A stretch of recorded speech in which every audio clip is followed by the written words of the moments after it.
ko uriya mutipe yaraciyeho yari gupfa zino ndimbo z'aba boss ko twari kuzicuranga tugenda nuko aba intervention yo mu mwuka reka none Bibiliya yivuga ngo Simoni w'umukonikoni umva ikiyemi ngo yahuye na ba Paulo bagati mwatse nk'abakuduceri mukampereza kuri izo mbaraga zanyu nkagira utuntu ngira gute nikorera none zigeka ko umwuka wari uri muri Simoni nubwo Simoni atakiriho aba Simoni ugira ngo ni bake hano mu Rwanda.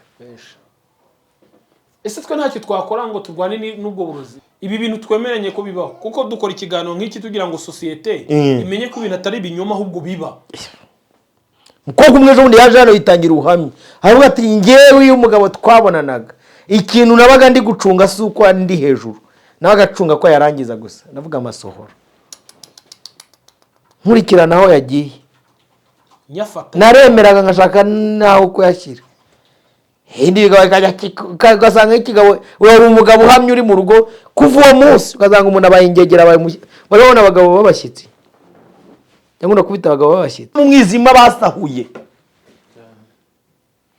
wari kubyara umwana w'ipfura baramwiba 40 iragushiranye uri kumva ni ibintu by'ubuzima bwacu bwo bagiye bahisha mu isi y'umwijima ahantu mu mwijima ariko umva uko ijambo ry'Imana rivuze ngo n'urushishi rw'umukara mu rutare rw'umukara Uwiteka arayebayo. Haleluya. Yesu ashimwe. Haleluya. Imbaraga rero zirenga abarozi naho ngaho ziri.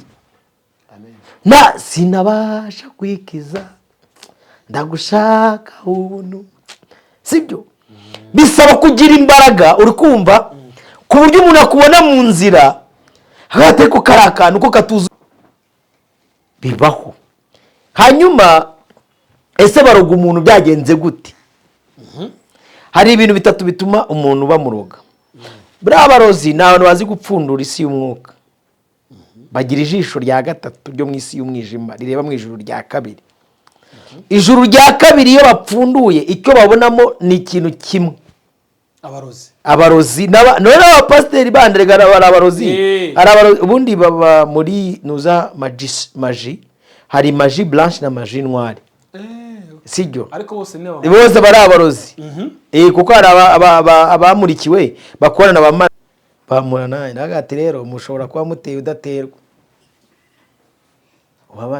umwapoteri mwabatikana igendenge ntajya mvuga yahise aguruka muturanyi wanjye arabatikana igendere nge ntago akunda kumvuga kuko urebye hano mwakumva ejo mu gitondo mu bisanzwe badushyinguye abagore babiri barataka ni nk'ibyana bibiri reka mbivuga wa mwana wa Mungu buriya ni nk'ibyana bibiri emi nigeze kubikubwira aho turi box ndi gufata inkoni nibimara kugenda nzaza kukubwira ni wabibonye.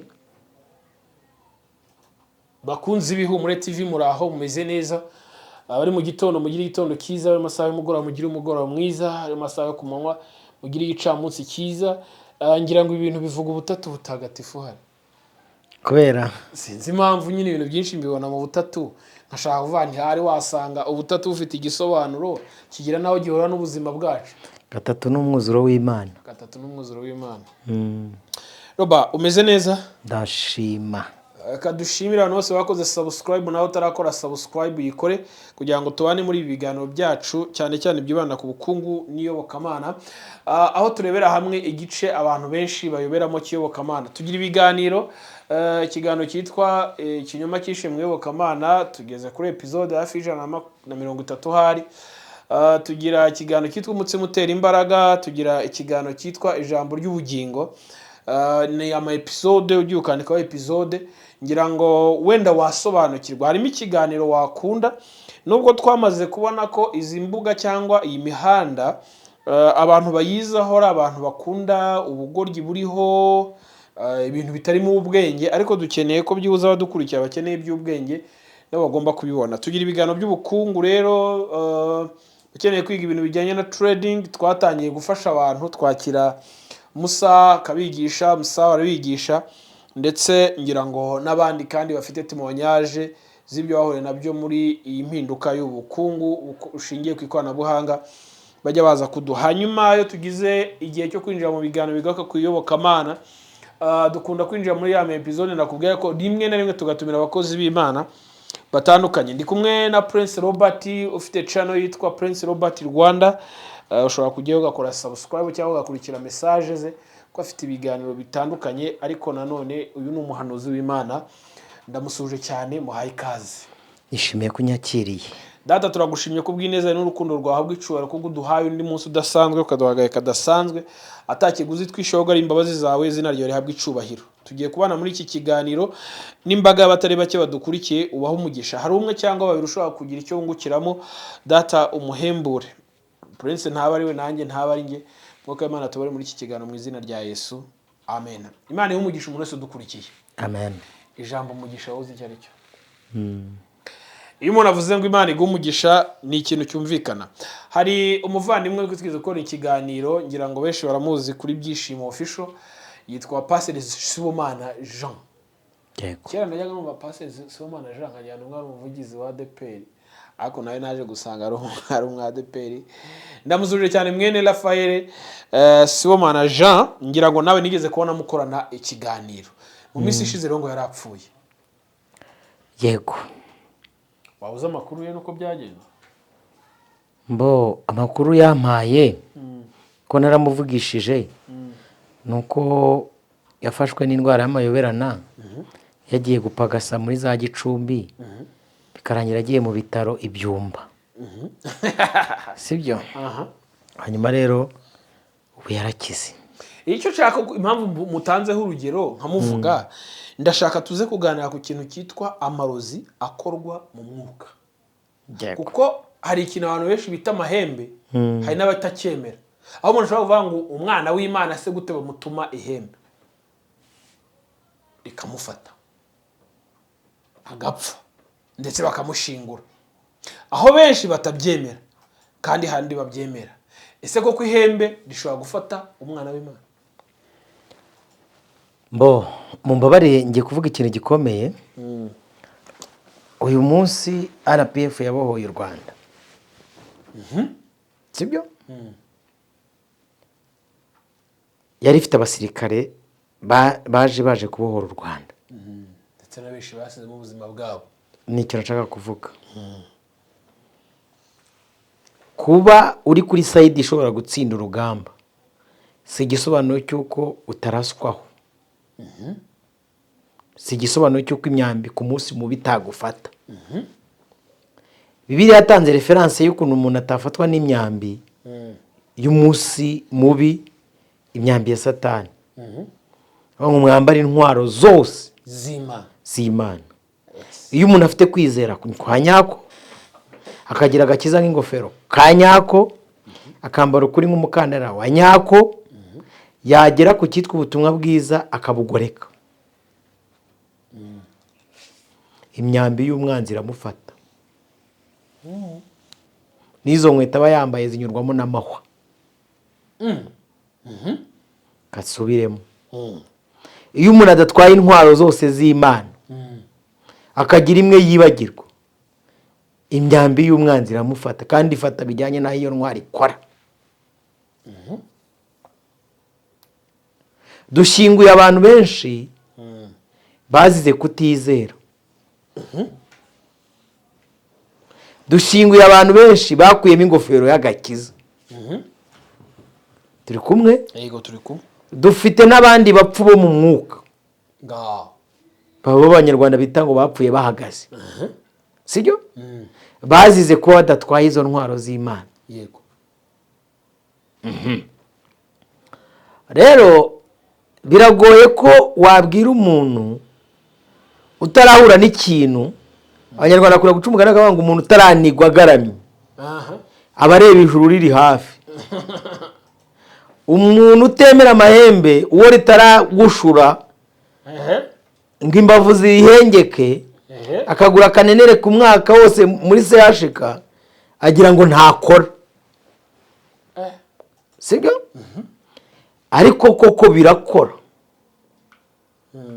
Hari n'ubyuka yakumva ari mufashe kuko afite uburinzi bw'amaraso y'umwana w'intama w'Imana, yabona and drome zo mu mwuka zikoza akazi, akumva ko ari ibintu bisanzwe.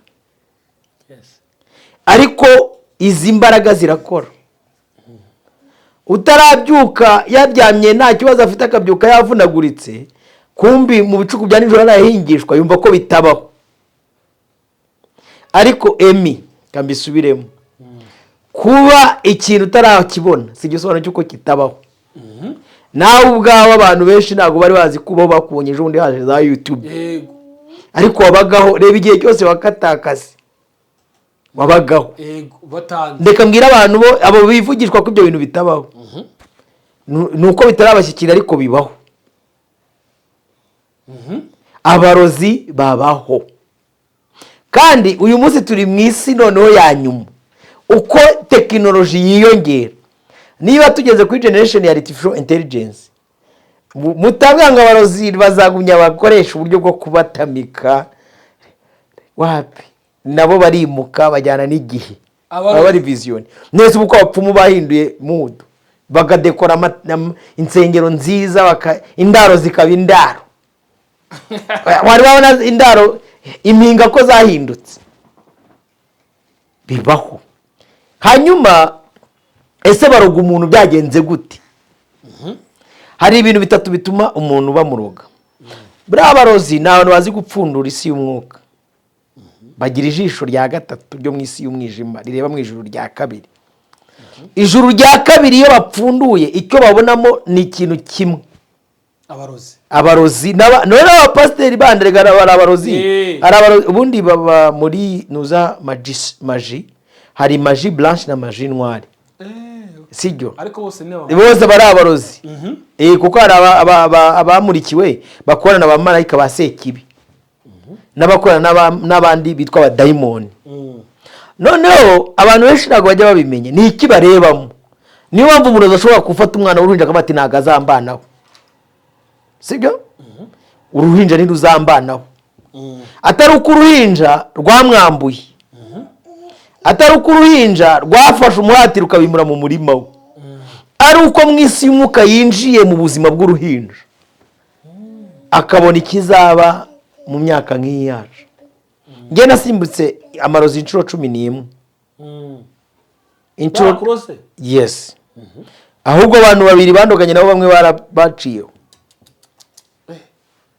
Sorry papa. Hari igihe tuza nkano kuri ukabona umuntu akavuga ati wowe tuzakwicwa cyangwa ngo hari kunyica, nuko ari ubishatse uyu mwanya.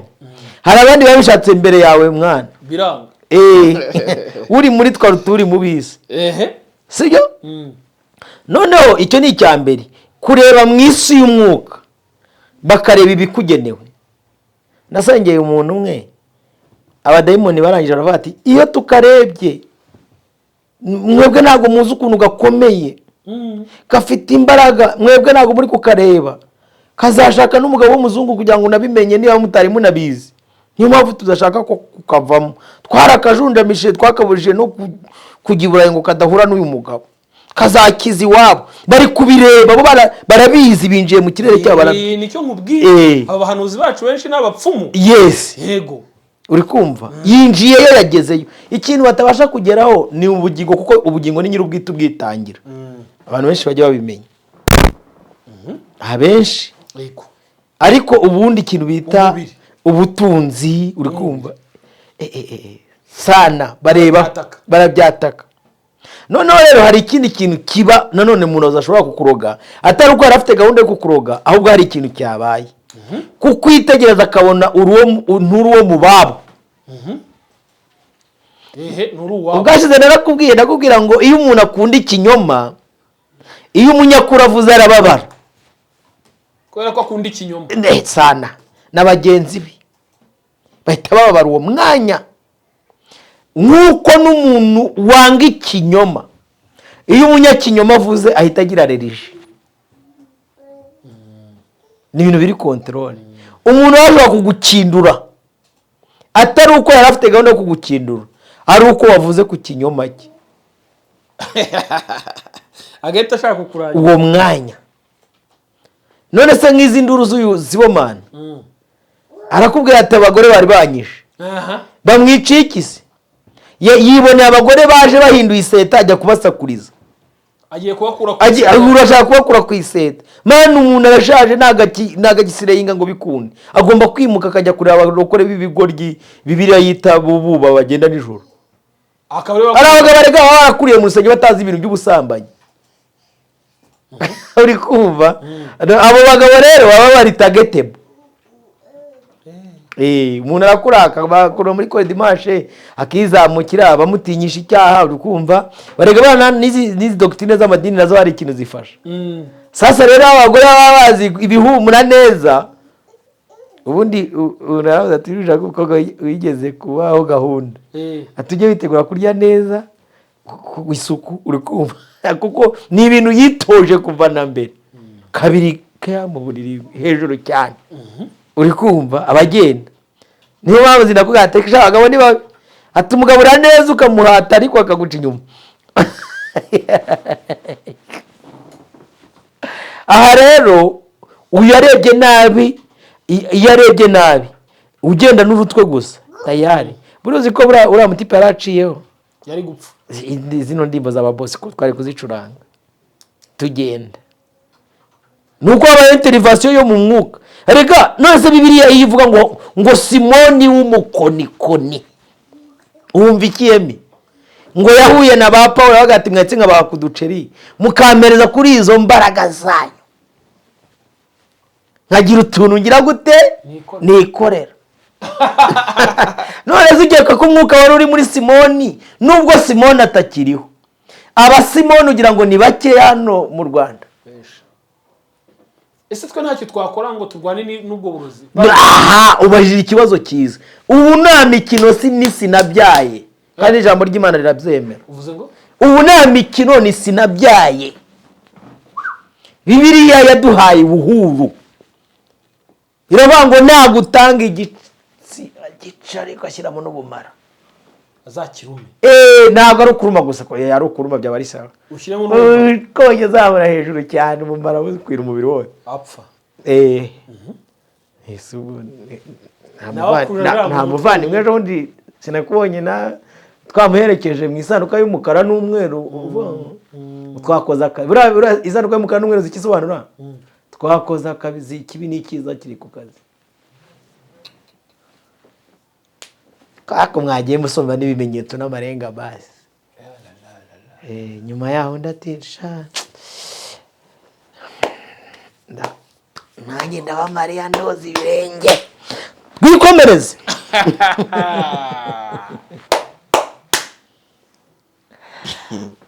dushobora kumena umutwe inzoga twayimena umutwe rero niba umuntu ashobora kurara byini iwawe Emi ntakeze ntagahirwe ntagasarure nawe ufite ubushobozi bwo kujya mu cyumba cyawe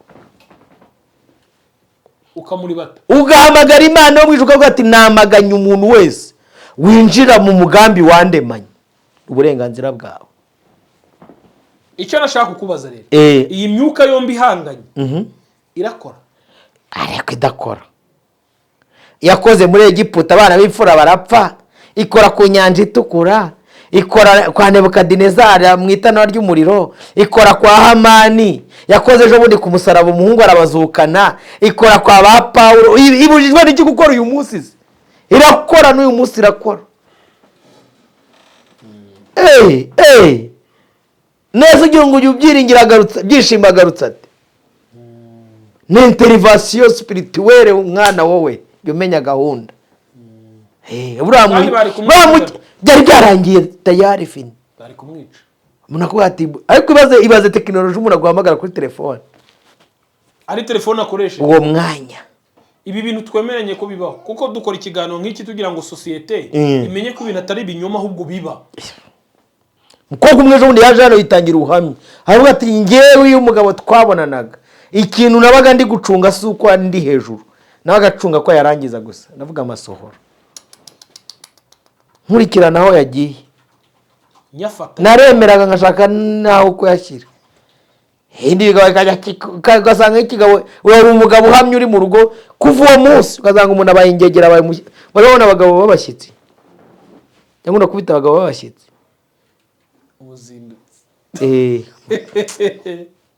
ngo butahaye uru rugo ariko akaza ngo aje ngo kurongora niwo wita abagabo bashya, kandi imbere ukasanga umuntu yari umuntu w'umugabo muzima ntumenye uko bigenza. ushatse kuvuga ko abagabo benshi bataye inshingano uwo mwanya kuba asambana n'umugore akamutwara amasohoro, uwo mwanya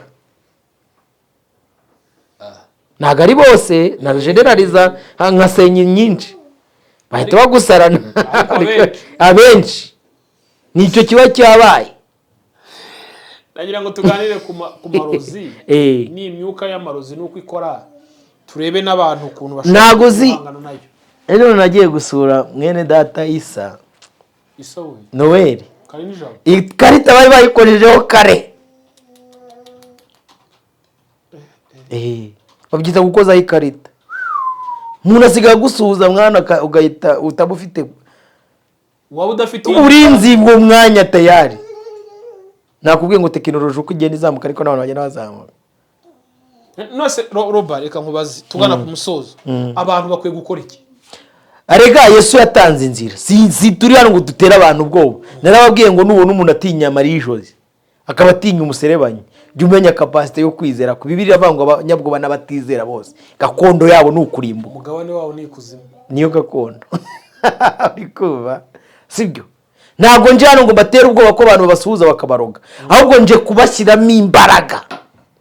mukwiye gushaka indi imbaraga ya indi Yesu yavuze. Yaravuze ngo mubabyawe n'umugore nta muntu uruta Yohana, ariko umwana mutoya mu bwami bw'Imana arakuruta Yohana wowe. Nje kubashyiramo imbaraga, aho umuririmbyi yararirimbye avuga ngo iyo tugeze mu gihe cyo gusenga amasengesho yacu aratumbagira wakazamuka akagera ku Mana, Imana iri mu ijuru ikayumva ikayasubiza. Aravuga ngo ndetse n'umwana muto nk'uwo nguwo ukuri iruhande uzi gusenga Imana by'ukuri, pana uwo nguwo uko ari kwivugira dededede sibyo, ariko azi gusenga Imana by'ukuri ngo ntabwo ajya agira ubwoba, ahubwo afashwa n'iki? No gusenga. Ngizi imbaraga rega aragakorasi k'inyuro k'abarokore, ariko reka nkabaririmbire mvuga impamvu nkahindure. Ntabwo tubayeho ku mugambi w'abantu, ahubwo tubayeho ku mugambi w'Imana we. Uri kumva? Dukwiriye kuba mu buzima bw'icyo Imana ishaka, kandi nacyo tuvuga hereka. Ni nayo mpamvu Imana iduhamagara ikavuga ati nimuze, ninjye ufite ubushobozi bwo kubarwanirira, ninjye ufite ubushobozi bwo kubagezaho mutakwigeza, ninjye ufite ubushobozi bwo kubatsindira ibyo mutakwitsindira, ninjye ufite ubushobozi bwo kubambutsaho mutakwiyambutsa. Bibiliya yabwiye umugabo witwa Kuro, iravuga ati Kuro we ndabizi ko utigeze kumenya, ariko hari ibintu nshaka kugukorera ngewe. Kuro ndashaka kukugenda imbere, ndashaka kukugenda imbere. Ikintu nzakora, hari ibintu byashyize dodani ku buzima bwawe, byatumye imyaka yo gushaka igushirana, birapfukirana, biravuga ngo ntabwo uzadushakana, aravuga ngo nzakujya imbere, ibyo bintu mbiringanize mbikureho. Haleluya. Aravuga ngo ndetse nzagenda ngende ngera ahantu hari inzugi z'ibyuma bahindiye. Ubu dufite abantu bahindiye bavuga ngo nta kintu uzageraho, ntacyo uzigezaho, baratura n'akanwa kabo bavuga ngo nayimbwa ntuzayikamira, barakinga bashyiraho n'ibindizo by'ibyuma, baravuga ngo si inzugi z'imiringa gusa, turashyiraho n'ibihindizo by'ibyuma. Ariko Uwiteka ahamagara Kuro avuga ati we ngwino gusa unyemerere ngo ugende imbere, nzabimenagura. Ariko sibyo? Hanyuma umva ikintu Imana izakorera Kuro, kandi ubwo abantu bazi kumva umwuka wo guhanura mbahanuriye mbabwira ngo muvane Kuro yaratabarutse mushyiremo imbaraga zanyu. Kuro we nzakugenda tugendane ahantu hari ubutunzi buhishe mu mwijima. Iyo bavuze ngo ubutunzi buhishe mu mwijima, abantu batekereza ko ari ibintu Imana izajya kubazanira. Ni ibintu byacu byo mu mwijima basahuye. Wari kubyara umwana w'ipfura baramwiba, 40 iragushiranye. Uri kumva? Ni ibintu by'ubuzima bwacu bwo bagiye bahisha mu isi y'umwijima, ahantu mu mwijima. Ariko umva uko ijambo ry'Imana rivuze, riravuze ngo n'urushishi rw'umukara mu rutare rw'umukara uwiteka arayebayo. Haleluya. Yesu ashimwe. Haleluya. Imbaraga rero zirenga abarozi ni aho ngaho ziri. Amen. Sinabasha kwikiza ndagushaka ubuntu, sibyo? Bisaba kugira imbaraga, uri kumva, ku buryo umuntu akubona mu nzira hagati ko kari akantu ko katuzuye n'ipantaro, ariko twareba imbere tugasanga ni umuntu w'umugabo. Yes. Ariko Roba, ubundi ikibazo cyane, kuki ibintu bikunda kuba mu rokore gusa? Niba bakunda kurogwa, nuko ari imbaraga ebyiri zidahuye. Sobanura abantu badukurikiye, unasengera abantu tugana. Nigeze kukubwira ijambo rikomera kuvuga ngo hari abantu baba bafite ishusho yo kwera, ariko imbaraga zako biguhakana. Ngiki kintu cyabaye, si mu barokore gusa, hari n'abandi bahubitswe, ntabwo uzi hejuru cyane b'abahakanyi. Abahakanyi hari n'abaprotesta. Hati kubita umuceri hariya ku ruhande, gahunda hejuru cyane, agati ko umurambo bawuhururira, nanjye ariko bazajya bahururira ibintu byanjye. Amasaza ajya hari umwanda bro. Ntabwo ari aho honyine. Nakubwiye ngo uko ubona mu ishyamba inyamaswa nini ry'intoya, niko n'isi na jango yacu ibimeze tu. Amategeko yo ntiyemerera umuntu kugira guteguye mu kirundi, ariko mu isi y'ibitagaragara ni nayo mpamvu utabona itegeko ryabyo. Wazubwira umuntu ngo yakoroze, wowe ufite ubushobozi bwo kumenya umuntu waroze n'utara. Biya bisaba ko tugira gute dukana amazi. Nuri uri kuza avuga ngo byanze bikunze umuntu azapfa, sibyo? Nuruva ati mvuyeyo, nadakanura neza azasubirayo, bagusubizayo nta mikino baba bafite mwana. Izi bintu byari bibambaye ko mbere ubwashize kadusenga Imana. Iyo wibeshye ukadenonsa iyi si y'umwijima, umuntu umwe yabajije w'umupasiteri abaza ati ko karakana nakaya, ati wikita kana ura n'umugabo ufite umugabo, ati kiriya cyana kiranzanyeza. Ubwo bari bateye mu mwuka, bazi uwabane apotere. Uri kumva, ariko baje wabana harimo apotere, bari abapotere batatu n'umupasiteri umwe. Abagore bakomeye bano bona ba apotere baje nijoro. Hari habanjije wa muhungu wanyu, araza aratera ngo aza mu buryo bwa gisekirite, azi ngo ni umuntu woroheje ateye. Ageze bati ndakuvunira umuheto mu mwuka. Bari bakwishe bro. Potere yarateye, baraza uwabane. Arangije asoje bangezeho bamuranaye nagati rero mushobora kuba muteye udaterwa.